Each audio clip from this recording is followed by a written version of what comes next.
Boxingego here. If you like this video, make sure you hit the like button and also subscribe to the channel and hit the bell icon on the top of your screen to get notified when the latest new content drops. 1. Gilberto Ramirez versus Jesse Hart Part 2. Post-fight review. What up, fight world? It's your boy Ego and I'm back with some more boxing. Make sure you smash the like button. Also subscribe to the channel for the latest and greatest in boxing. If you want to become part of the gang notification gang, please hit the bell icon. Shout out to the Super Chats channel donations, the Venmo donations, and the Patreon family. We working. Now I just watched Gilberto Ramirez retain his title versus Jesse Hart in a rematch. Very good fight. Good action. Both guys had some moments in there.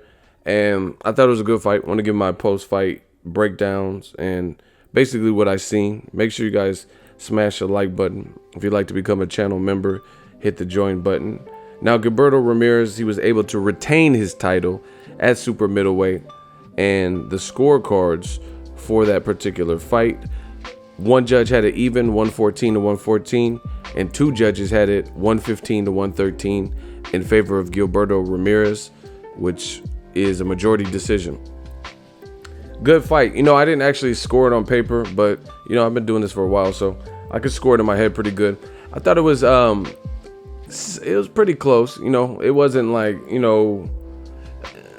I said, I would have to maybe revisit a few rounds or whatever, but I thought Gilberto Ramirez was pretty well ahead, but then they said he had an injury or something like that, and Jesse Hart did come along and steal some rounds, and with that, he did some good things, but he also did some bad things in my opinion.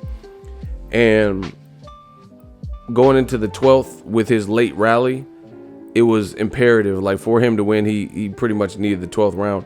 And I thought he lost the 12th round big. He showed heart. He did like his last name, and he showed heart because he was able to hurt Gilberto Ramirez, but he was never able to drop him. But he himself was hurt. And, Gilberto Ramirez, he just controlled more of 3 minutes than Jesse Hart. So I can't give him the round unless he was able to, have Ramirez out on his feet or create a knockdown. Like I said, it was a good fight. But, I think the right person won. He was the champion.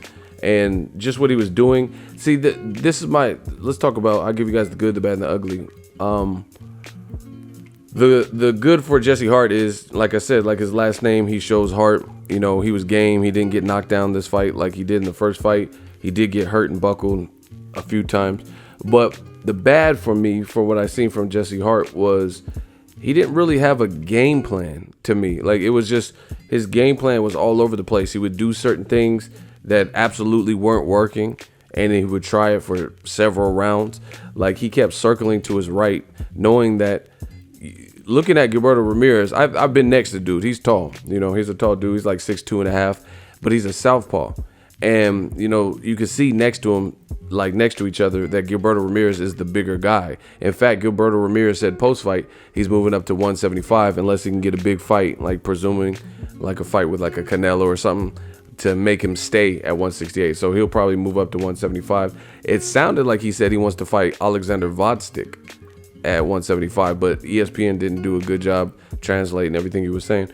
So he's a big dude, and Jesse Hart wasn't the bigger of the two. He's in shape and lean and stuff like that, and for whatever reason, Jesse Hart was circling the wrong direction, which lines him up, and ESPN even talked about this too. It lines him up for a southpaw straight left. So I thought early in the fight he was doing certain things like that.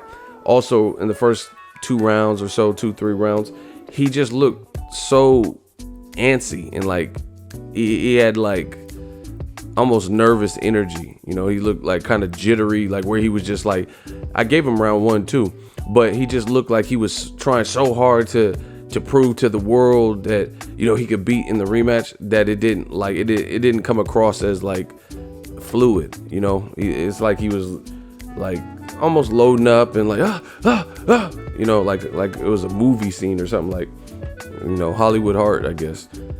So I seen that, and then like I said, he just didn't really have a game plan, and then he would like stop doing stuff And even his corner, they said something weird. They said at one point, they said Gilberto Ramirez, a southpaw, his power's in his right, so we want him to move to the right. But then he stopped doing it, and then he had success.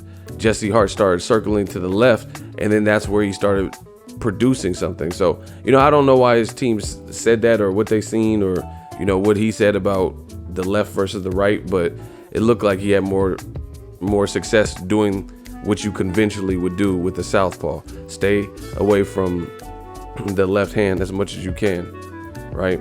Make him lunge and make him reach, stuff like that. And then I seen that too with Hart. He was like lunging. They were both lunging and kind of overextending and reaching with shots.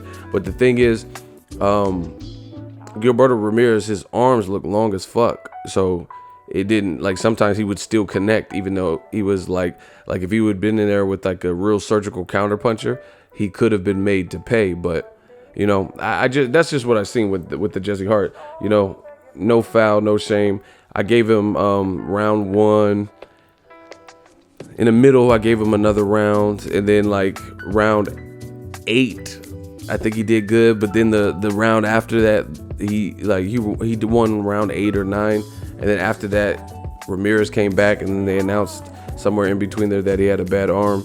And like, bottom line is, even if you're being generous with their scorecard, he needed that 12th. And I thought he lost the 12th, probably the worst of the whole fight. So, I'm not mad at the champion winning. It's just kind of a game plan thing. And when it's a close fight, first of all, you got to look at it. You got to look at who won the first, who you believe they want to win. And his corner even said that, like, we got to get this 12th round big. And even though he rallied back at the end and hurt Gilberto Ramirez, it was like too little too late, because you weren't able to floor him or drop him or do anything that would overshadow or overpower trump him winning 2 minutes and 30 seconds of the round, and then you win 20 seconds of the round, and then 10 is you guys being tied up or something. So, it just, I don't know. I just didn't really understand the game plan all the way. And then the other thing, I think he was smothering Ramirez, which I liked, but I think he should have almost taken a step back and try to land cleaner, because from what they were saying, Ramirez is hurt, and he couldn't throw his left good. But he was end up smothering his work. I've seen like Kareem Mayfield do this too sometimes. Like the crowding, I think it was working. But this is the other thing. You're also crowding someone who's bigger than you.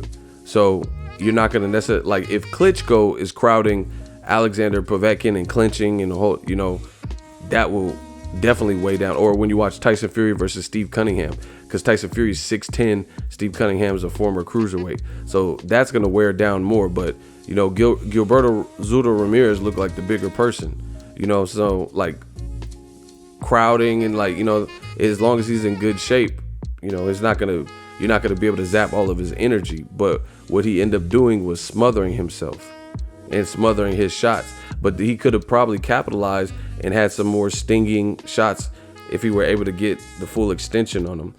So like I said, he fought a good fight and he tried to clean up stuff, but I think he didn't put it all together. Like there's points where he's backing straight up and Gilberto Ramirez had these long arms and he was getting clipped on the way out. Just little simple stuff like that. He would have had to tighten it up. And like I said, it was close. It was quasi close. He definitely needed a 12 round. That was an important round. And I don't think he won that one. So, even if you had your scorecard closer, that was a round you didn't want to lose, So, good fight. Gilberto Ramirez, for his part, he's not the best with this defense, but he showed mad heart because he was throwing hella right hands. They're saying he's fighting one-handed, or, one was causing him to grimace in pain to throw his left. And he started, like, really landing a whole bunch of rights, like, with the same punch. And Jesse Hart didn't really have an answer for it at the beginning of the round, in the 12th round. So, he battled like a warrior, true guerrero. But ultimately, I think he has to work on his defense. He has to work on his defense. And for Jesse Hart, I think he just has to get more of a running game plan and, like, basically adjustments on the fly. Like Floyd Mayweather's real good at that, adjustments on the fly. Because in the early portion of this fight, he was fighting his style, like kind of trading in front of Ramirez. And I thought that was giving Ramirez his best opportunity to land hard shots. Ramirez is real good body punch. You know, he has an uppercut. He'll kind of pivot and do little shifting and shit. So, you know, I thought he was right in the wheelhouse of Gilberto Ramirez, you know, at the end of his punches, fighting at the wrong range.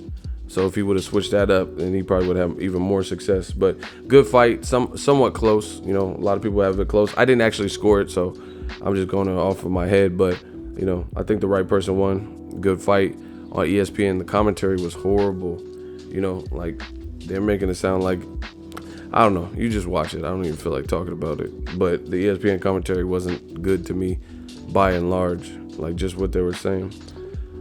But cool for a Friday night fight. Make sure you smash the like button. As always, hate, comment, and subscribe. Till next video is Ego signing off. So if you enjoyed this video and want more content like this on the channel, you can show your appreciation by going to the PayPal donate button or the YouTube support button. And you can donate any amount that you feel is equivalent to the value of this video. Much more to come. Thank you guys for your support. Boxingego, the future of boxing.